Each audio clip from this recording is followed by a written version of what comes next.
Three कहने से ही पता चल रहा है कि इसमें थ्री है।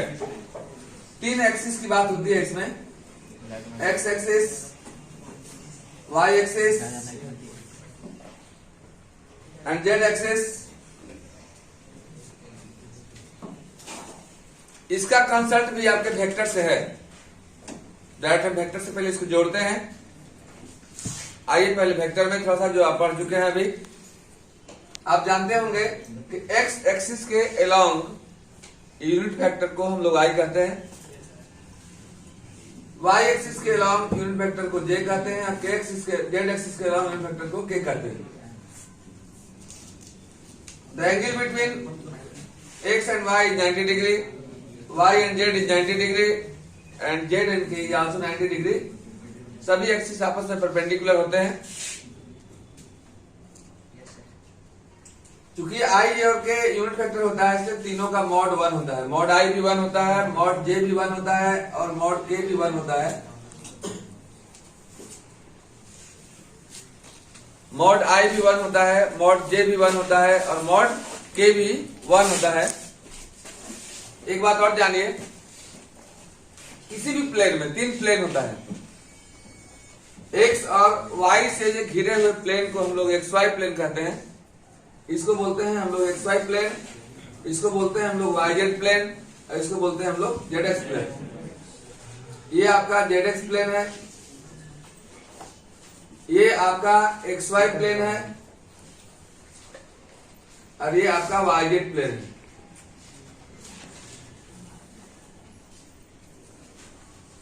अगर आपसे कोई कहे कि एक्स वाई प्लेन का इक्वेशन क्या होता है, equation of x y plane क्या होता है? एक्स वाई प्लेन है तो इसमें जेड का मान 0 होगा। एक्स वाई प्लेन में जेड का मान 0 होता है। क्योंकि पूछे कि वाई जेड प्लेन का इक्वेशन लिखिए आप। Equation of y z plane जो होता है x इक्वल टू 0 होता है और equation of z x plane जो होता है y इक्वल टू 0 होता है। ये आपको ऑब्जेक्टिव में काम करेगी। जमाना पूरा ऑब्जेक्टिव का हो गया, जमाना पूरा प्रतियोगिता का हो गया। आप तब तक सफल नहीं हो सकते हैं जब तक आपको कोई भी चीज का फाउंडेशन क्लियर नहीं हो। फाउंडेशन क्लियर नहीं रहेगा तो आपके इसमें सॉफ्टवेयर नहीं, मैथमेटिकल नहीं चढ़ पाएगा। तो इसमें हम आपको फाउंडेशन क्लियर कर रहे हैं, जो आपको 11th में 3D में था। इसके बाद हम आपको 12th का फॉर्मूला देंगे। इसके बाद एक बात और हम बताए होंगे, दूसरा फिगर हम बना रहे हैं फिर से, क्योंकि फिगर पूरा गंदा हो जाएगा आपका। एक्स वाई एंड जेड,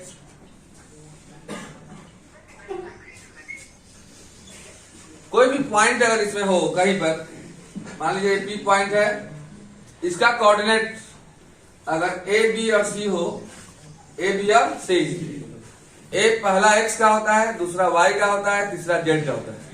मैंने ए जो है वो एक्स है, बी जो है वो वाई है और सी जो है वो जेड है। तो ओपी का मान, अगर ओपी बराबर आर मान लेते हैं आप, तो अगर एबीसी कोऑर्डिनेट है तो आर इक्वल टू हो जाएगा आपका ए आई प्लस बी जे प्लस सी के। जैसे मान लेते हैं यदि यहां पर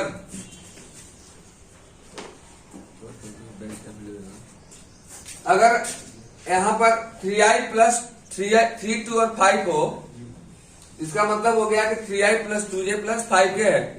और इसके बाद कोई कहे कि आर का लेंथ निकालिए। लेंथ मतलब मैग्नीट्यूड होता है। जैसे आपसे कोई पूछे कि आपका मैग्नीट्यूड क्या है, तो आपको ये सोचना है कि आपका लेंथ पूछ रहा है। तो जितना आप होंगे 5 फीट 2 इंच या 5 फीट 8 इंच या 6। अब इसमें डायरेक्ट हम लोग को आना है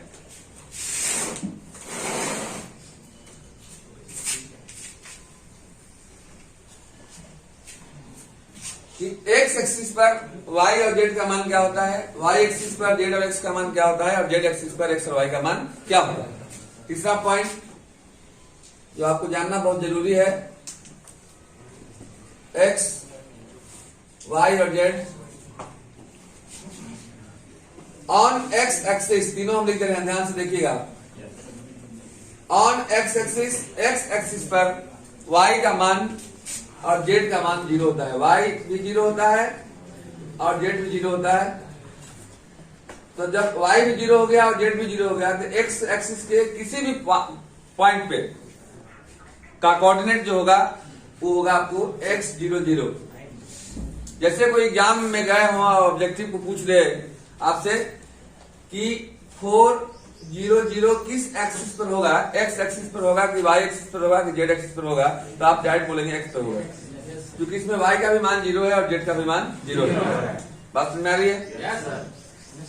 ये x एक्सिस पर होगा, किस पर होगा जी?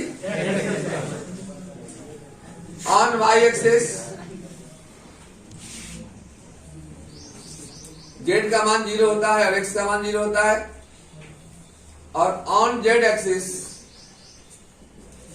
एक्सिस पर x का भी मान 0 होता है और y का भी मान 0 होता है।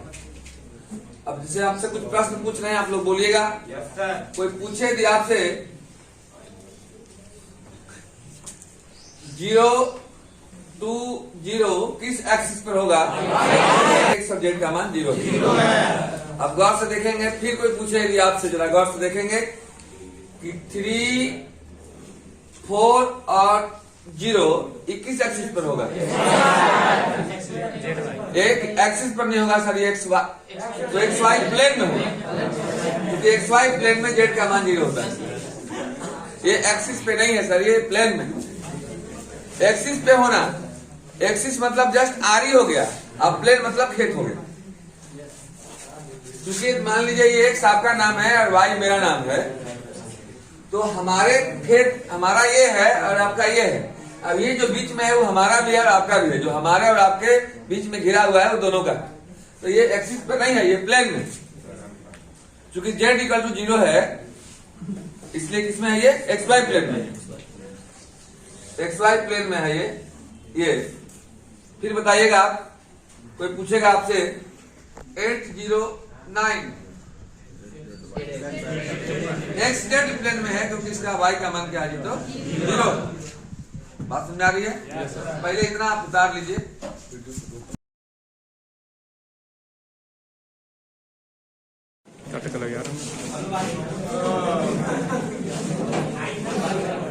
Direction ratio and direction cosine.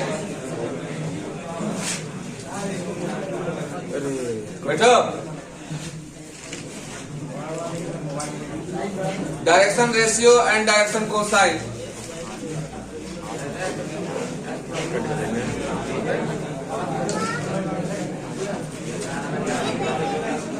शांत तो रहो कम से कम। Direction ratio and direction cosine देखिए क्या होता है। जैसे मान लीजिएगा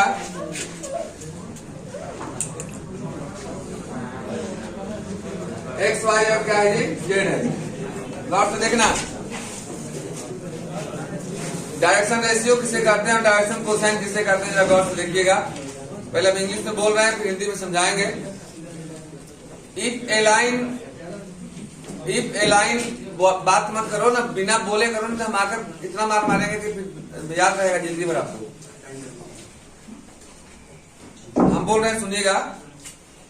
if a line makes an angle theta with x axis या alpha with x axis, beta with y axis and gamma with z axis, then cos alpha, cos beta and cos gamma are called the direction cosine of x, y and z axis respectively. Cos alpha is a by under root a square plus b square plus c square. Cos gamma b by under root a square plus b square plus c square, and cos delta equal to c by under root a square plus b square plus c square, and is represented by L, M and N respectively. Hindi में सुनिएगा। मान लिया जाए कोई रेखा है OP, अब P का coordinate दिया हुआ है ए बी और सी। पी का कोऑर्डिनेट ए बी सी दिया हुआ है, आर का मान यदि आर हो तो आर का मान होगा ए आई प्लस बीजे प्लस सी के। हमने बताया था कि if this line makes an angle alpha with x axis, अगर यह रेखा एक्स के साथ अल्फा कोण बनाए, वाई के साथ बीटा कोण बनाए और जेड के साथ गामा कोण बनाए, अल्फा बीटा और गामा, तो कॉस अल्फा को एक्स एक्सिस का डायरेक्शन कोसाइन करते हैं, कॉस बीटा को वाई एक्सिस का डायरेक्शन कोसाइन करते हैं, और कॉस गामा को जेड एक्सिस का डायरेक्शन कोसाइन कहते हैं। कॉस अल्फा को एल से रिप्रेजेंट करते हैं, कॉस बीटा को एम से रिप्रेजेंट करते हैं और कॉस गामा को एन से रिप्रेजेंट करते हैं। कॉस अल्फा का मान होता है a by mod r, cos beta का मान होता है बी बाई मॉड आर और कॉस गामा का मान होता है सी बाई मॉड आर। आपको मैंने अभी बताया कि अगर आर का मान ए आई प्लस बीजे प्लस सी के हो तो मॉड आर का मान होता है a square plus b square plus c square.